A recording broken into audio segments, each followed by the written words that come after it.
Friends, तो कैसे हैं आप सब। उम्मीद करता हूँ आप सब ठीक होंगे। आज का हमारा चैप्टर है क्रॉप प्रोडक्शन एंड मैनेजमेंट का पार्ट 4। तो चलिए फिर शुरू करते हैं। Table 1.1 differences between fertilisers and manure. कि जो फर्टिलाइजर्स और मैन्योर है उनमें क्या डिफरेंसेस है। पहला difference, fertilisers is a man made inorganic salt. जो फर्टिलाइजर है वो एक मैन मेड इनऑर्गेनिक सॉल्ट है। Manure is a natural substance obtained by the decomposition of cattle dung and plant residues. कि जो मैन्योर है वो एक नेचुरल सब्सटेंस है जो ऑब्टेन्ड होता है डिकम्पोजिशन के द्वारा, गाय और भैंसों के गोबर की डिकम्पोजिशन और जो प्लांट्स मर जाते हैं उनके डिकम्पोजिशन के द्वारा।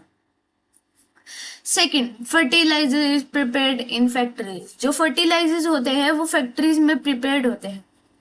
Manure can be prepared in the fields. कि जो मैन्योर है उन्हें हम फील्ड में प्रिपेयर कर सकते हैं। Fertilisers does not provide any humus to the soil. कि जो फर्टिलाइजर्स हैं वो कोई भी ह्यूमस प्रोवाइड नहीं करते हैं सॉइल को। Manure provides a lot of humus to the soil. जो मैन्योर है वो एक बहुत ज्यादा ह्यूमस प्रोवाइड करता है सॉइल को। Fourth, fertilisers are very rich in plant nutrients like nitrogen, phosphorus and potassium. Fertilisers जो होते हैं वो बहुत रिच होते हैं एनपीके में, नाइट्रोजन में, फास्फोरस में और पोटेशियम में। पोटेशियम को हम केलियम भी बोलते हैं साइंटिफिक फॉर्म में उसके। Manure is relatively less rich in plant nutrients. जो मैन्योर होता है वो लेस रिच होता है प्लांट न्यूट्रिएंट्स में। Table 1.1 gives the differences between fertilisers and manure. कि जो टेबल 1.1 है वो फर्टिलाइजर्स और मैन्योर के बीच में डिफरेंस देता है। Advantages of manure. कि मैन्योर के क्या क्या एडवांटेजेस होते हैं। The organic manure is considered better than fertilizers. This is because कि जो ऑर्गेनिक मैन्योर होता है वो कंसिडर किया जाता है फर्टिलाइजर से ज्यादा अच्छा है, क्योंकि it enhances the water holding capacity of the soil. वो मिट्टी की पानी को रखने की क्षमता को बढ़ाता है। It makes the soil porous due to which exchange of gases become easy. वो सॉइल को पोरस बनाता है जिसके कारण एक्सचेंज ऑफ गैसेस है सॉइल में वो इजी बन जाता है। It increases the number of friendly microbes. वो इंक्रीज करता है नंबर ऑफ फ्रेंडली माइक्रोब्स को। It improves the texture of the soil. वो सॉइल के टेक्सचर को भी इम्प्रूव करता है।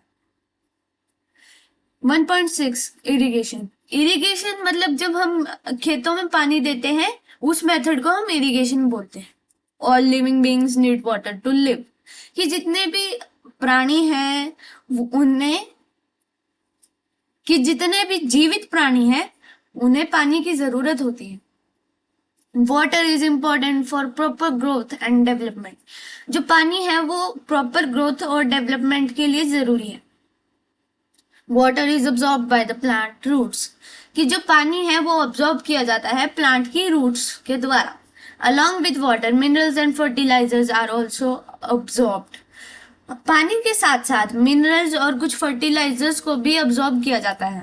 Plants contain nearly 90% of water.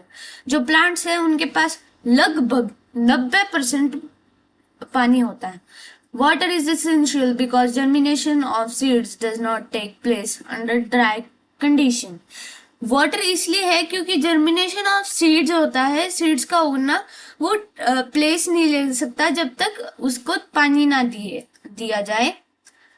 Nutrients dissolved in water are transported to each of the plant.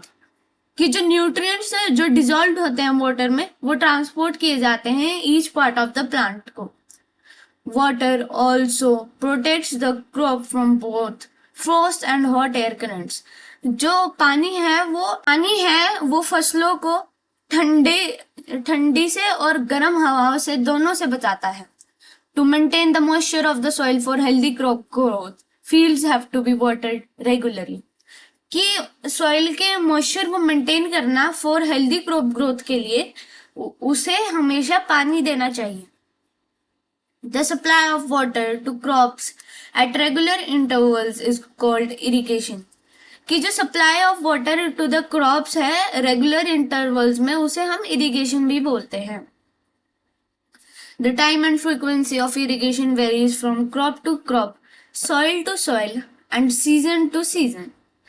कि जो सप्लाई ऑफ वाटर है वो डिपेंड करती है उसके टाइम और फ्रीक्वेंसी पे, जिसके आधारित crop to crop, soil to soil and season to season, ये जो सारे फैक्टर्स हैं वो आधार करते हैं कि फसलों को पानी कब दिया जाएगा और कितने समय बाद दिया जाएगा। In summer the frequency of watering is higher. Why is it so? जो गर्मियां होती हैं उसमें जो फ्रीक्वेंसी ऑफ वाटरिंग होती है वो हायर होती है। ये ऐसा क्यों होता है? Could it be due to the increased rate of evaporation of water from the soil and the leaves? क्या ये इस कारणवश हो सकता है कि जो इंक्रीज्ड रेट ऑफ इवेपोरेशन होता है वो गर्मियों में ज्यादा होता है पानी का, जो कि सॉइल से और लीव्स से, दोनों से पानी को इवेपोरेट कर लेता है। अब भूजो बोलता है, I am very careful this year about watering the plants. Last summer my plants dried up and died. Boojho बोल रहा है कि मैं इस साल बहुत केयरफुल हूं अपने पौधों को पानी देने में, क्योंकि लास्ट समर में जो मेरे पौधे थे वो जल गए थे और मर गए थे। Sources of irrigation. अब इरिगेशन के कौन कौन से सोर्सेज होते हैं? The sources of water for irrigation are wells, tubewells, ponds, lakes, rivers, dams and canals. जो सोर्सेज हैं इरिगेशन के वो हैं well, tubewell, pond, lake, river, dam और कनाल्स। जो ट्यूबवेल है वो कुछ ऐसे दिखाई देते हैं। Traditional methods of irrigation. अब जो ट्रेडिशनल मेथड्स हैं इरिगेशन के वो कौन कौन से होते हैं? The water available in wells, lakes and canals is lifted up by different methods in different regions. कि जो वाटर अवेलेबल होता है वेल्स में, लेक्स में और कनाल्स में, उसे लिफ्ट किया जाता है डिफरेंट मेथड से डिफरेंट रीजन्स में, for taking it to the field, उसको फील्ड तक ले जाने में। कैटल और human labour is used in these methods, so these methods are cheaper but less efficient. जानवरों या फिर ह्यूमन का यूज किया जाता है इन मेथड्स में, इसी कारणवश ये सस्ते होते हैं और परंतु ये थोड़े से कम एफिशिएंट होते हैं, इनमें बहुत ज्यादा समय लगता है। The various traditional ways are moat, pulley system. मोट जो होता है वो पुली सिस्टम होता है। चेन पंप मैं आपको दिखाता हूं मैं, ये रहा फिगर 1.4b में चेन पंप। फिगर 1.4a में हमें मोट की पिक्चर दिखाई गई है। फिगर 1.4b में हमें चेन पंप कुछ ऐसा दिखता है। फिगर 1.4c में ढेकली की इमेज दिखाई गई है। इसमें क्या होता है, जब हम ये पानी निकाल लेते हैं तब ये डंडा ऊपर आ जाता है और जिसके कारण वो नीचे जाके दोबारा अपने अंदर पानी भर लाता है।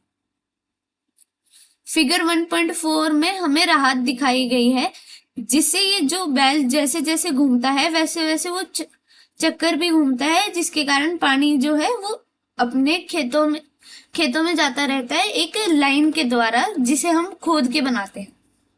Third dhekli and fourth rahat system. राहत को हम लीवर सिस्टम भी बोल सकते हैं। Pumps are commonly used for lifting water, diesel, biogas, electricity and solar energy is used to run these pumps. कि जो पंप्स हैं वो कॉमनली यूज किए जाते हैं पानी को ऊपर उठाने के लिए। डीजल, बायोगैस और बिजली का प्रयोग किया जाता है और सोलर एनर्जी का भी इन पंप्स का अच्छे से प्रयोग करने के लिए, कि इन पंप्स को फ्यूल देने के लिए। तो आज के लिए इतना ही। अब मिलते हैं हमारी अगली वीडियो में, तब तक के लिए bye. Please like, share and subscribe to our YouTube channel. और हाँ, बेल आइकन को दबाना मत भूलिएगा, उसके बिना आपको हमारे नए वीडियोस के नोटिफिकेशंस नहीं मिलेंगे। बाय।